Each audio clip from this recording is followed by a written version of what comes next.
Hey everybody, it's Dave Talks here, Mr. Dave. I'm the media guy here in the DC area where it's been raining like hell. Looks a lot like Seattle around here. Looks a lot like Washington State. A lot of rain, although at the moment it isn't raining.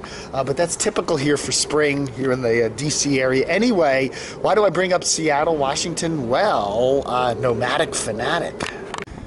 As I reported in my last episode, the Nomadic Fanatic is back. Eric is back in his native territory, Olympia, Aberdeen, that whole part of Washington, kind of Seattle area, whatever. I don't know. The extended Seattle metropolitan area. That's cool, and I hope he, whatever problems he's got or whatever money stuff he's got or whatever personal stuff he's got, he likes the area, he's back home, good for him. The problem is, watching the videos of when he's just in his old stomping ground these days are not terribly compelling, at least for more veterans of the channel. I don't know, watching him dump his waste tanks, going to a little park in his where he used to live, a tour of his old neighborhood. I don't know, man. It's not the most compelling video. One of the problems with doing YouTube channels, and this is a problem I definitely have, is trying to keep it compelling, doing videos when you really have something to say or something new and not just something to churn out and post so you get a couple of bucks in AdSense. And I'm afraid Eric, back in Washington State now, is kind of like, okay, now what?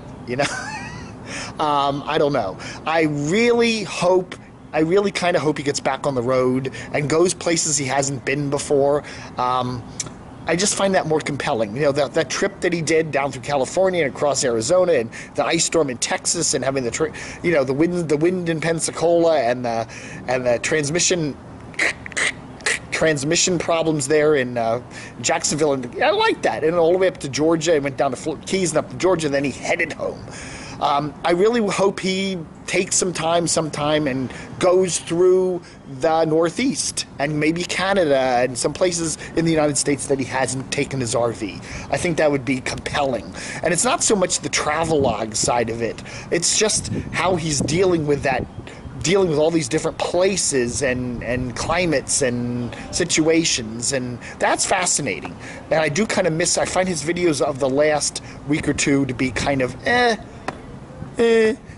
So Eric, get back on the road, okay? Get your money straightened up, get your brain straightened up, and get back on the road and go places where you haven't been before, and kind of spread it out like that. I don't know. Fun for Louis, I'm really starting to enjoy.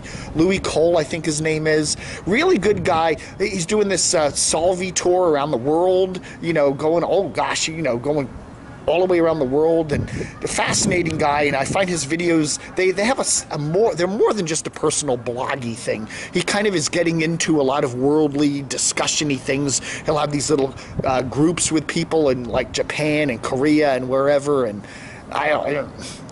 anyway, they're fascinating.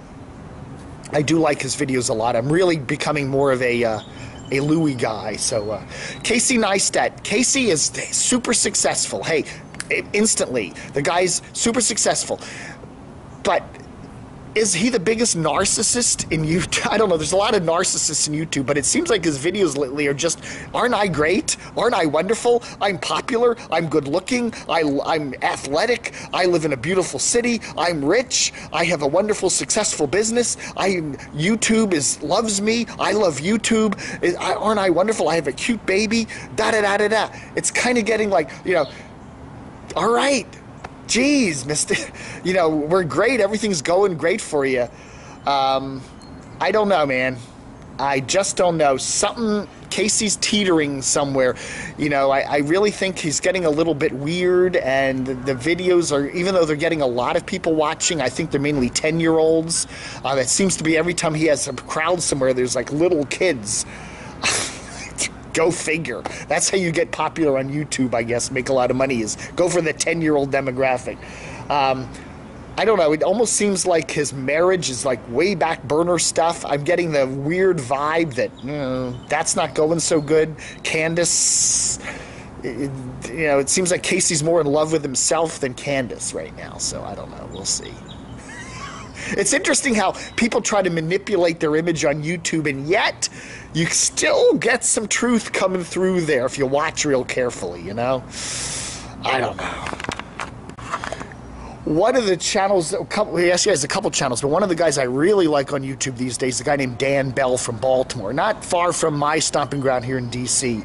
Wow. I mean, yeah, there's a ton of people out there doing abandoned this and that, abandoned shopping malls, abandoned hotels, abandoned this and that videos. There's gazillions of them, and a lot of them are quite good. But Dan, I don't know, he really has a knack for that kind of stuff, and I'm really enjoying his videos. He started up this new channel called Film It. Now, he has a regular channel, which is really high-produced stuff, and a lot of it is kind of stacky lately. I don't know. He's going to the Mothman stuff and the abandoned mental hospital and the crazy place in Baltimore, and he puts the music on there, and he has to go at midnight or 2 in the morning because it looks all creepy, and that's okay. What I'm really enjoying from Dan, though, is his Film It channel, where he just takes the camera, no production at all, hardly, and just goes and drives around with his friend there, Will, I think his name is, who just got a haircut, and they just go around and look at abandoned, without even planning, they'll just go drive through Virginia or West Virginia or wherever and go find abandoned structures and just go do just quick videos of them. That I'm finding is really fascinating. Little towns where there's just an abandoned whatever, and that I find there's no production there. It's just kind of seat of the pants kind of stuff. That's the kind of stuff I like. It's not well produced, but I don't want it. I'd rather have the content, the cool content, than all the production values. Some of these people waste so much time on production values, and that's okay. That the gloss is good, I guess, but the Film It stuff is kind of raw and kind of amateur almost. But Dan has a really good persona, him and Will. I think that it's fun to watch him, and I really hope he just gets in that vehicle of his with Will and just drives around to all these little towns, Arkansas. There was that hotel in Arkansas, creepy. Memphis or wherever the hell that was, I don't know. Anyway, some really cool stuff. Dan Bell, Film It. Highly recommended. Okay, everybody, that's all I'm going to do. That's all I'm going to talk about this time on my Dave Talks. Dave Talks 4, right? 7th of May, 2016. Don't forget to visit my website, DCRDV, for local media stuff for the DC, Baltimore area and up the northeastern coast. And check out my other videos, whatever. I do cord cutter videos. I do media videos. I do lots of crazy crap. Camo Pants Hike.